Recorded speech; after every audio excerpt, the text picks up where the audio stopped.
What's going on, everybody? Mortem here, this time bringing you 5 games you shouldn't 100% because doing so kind of hurts the experience in some way. So as someone who 100% games a lot for reviews, people are often curious about what my thoughts are in relation to that process, which is something people have been asking me a lot lately. So today I thought I would talk about a few games where getting that 100%, in my opinion, hurt the experience a little bit. Now, in my particular case, for a review, it's still beneficial for me to do that because then I can talk about that experience in the review, which I then get paid for. So me doing these 100% in spite of these things is admittedly a little bit different than someone just doing it to do it. Though I will say that playing games this way is something I was doing long before the reviews, and figuring out how to turn that into something more productive is one of the things that makes my channel and my approach unique. But that said, I'm not saying that any of these games are bad. In fact, I enjoy most of them on some level, and if you want my full thoughts, you can of course go watch the actual reviews for them, which I'll try to post down below as well, because in most cases I enjoyed them, and this is just how I think getting that 100% hurts the experience overall. And first up on that list, we have Valkyrie Elysium, a relatively recent title from Square Enix in the Valkyrie series that switched it to a hack and slash, and while the game has pretty good combat, everything else is pretty underwhelming, honestly, which is really why I wouldn't recommend 100% on this one, and my official recommendation was a buy on sale, because really the combat can only carry this one for so long, and once you've kind of mastered that system, the rest of the game is a mostly weak narrative, which makes doing things like seeing all of the extra endings a pretty boring experience. So while running through it once can be pretty fun, because again, the combat is fun, doing it several times to get all the other achievements, etc., just really wasn't a good experience. Because again, once the combat wears out its welcome, there's just nothing else there. Next up though, we have Dying Light 2. I wouldn't recommend 100%ing this one because the open world is filled with a lot of stuff that just isn't very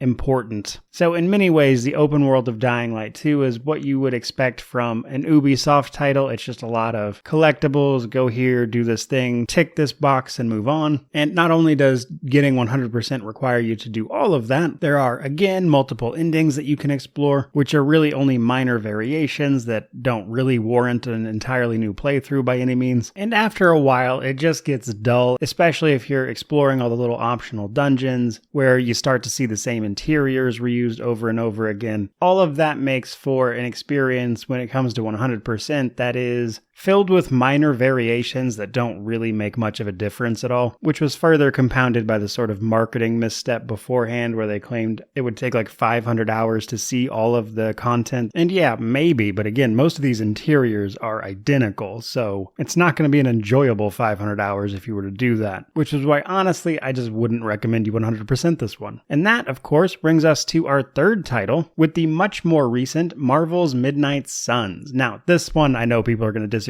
with me on, but as I mentioned in my review, there's sort of two games here. There's the combat side of things and the sort of friendship simulator that takes place in between battles. And I know some people enjoyed the friendship part of it, but for me it was a real miss. I just didn't enjoy it. The writing felt kind of juvenile. It felt really out of place compared to the rest of the story, and I just really couldn't connect with it, which made doing all of that for the 100% review frankly on the annoying side, which is a shame because the combat of Midnight Suns is actually really fun, which surprised even me, but this game in particular kind of became this weird balance of doing something I really enjoyed, followed by doing something I really didn't want to do, which definitely informed quite a bit of that review actually, but that problem is especially frustrating because the sort of friendship simulator gives you direct bonuses in combat, so even if you don't like it, it's really not something you want to overlook, which means when you're going for 100%, it gets real annoying real fast, and for me that's why I just wouldn't recommend doing it for this one. But again, the combat is a ton of fun. Fourth on the list, we have Ghostwire Tokyo. I talk about this one sometimes, and the reason I wouldn't 100% this one is largely because it's mostly just gathering collectibles. There are so many collectibles in this game, and unfortunately they're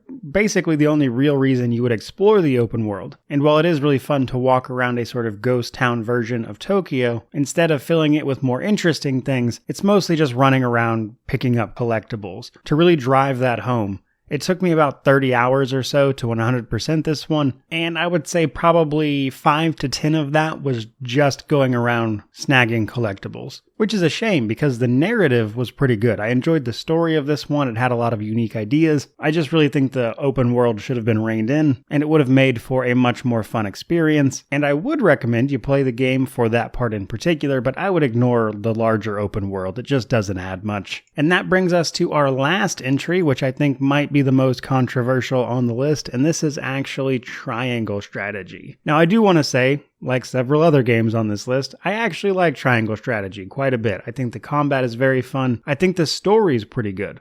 The issue here is slightly more complicated. You see, Triangle Strategy has a branching narrative, somewhat. Occasionally, throughout the story, you'll be able to make votes, which are based on stats that then kind of force your party to go in one direction or the other, which will then lead you to potentially one of 4 endings, one of those endings being a sort of perfect option. And while that sounds really cool in theory, this changes very little of the main story. Really, all that changes here is a couple of battles throughout the main story, and then the end sequence, the last few missions, are quite a bit different depending on which ending you got. And on its own, that would probably be fine. The issue here is that for a TRPG, that is to say a tactical turn-based game, Triangle Strategy is very, very heavy on the narrative, which means when you go back through the game to get those other endings and other options sorted out to get the achievements, what you're actually going to be doing is skipping through many of the cutscenes you've already seen to get to the parts you haven't seen, which are few and far between, all while you're fighting through battles and missions you've already done. Which means getting those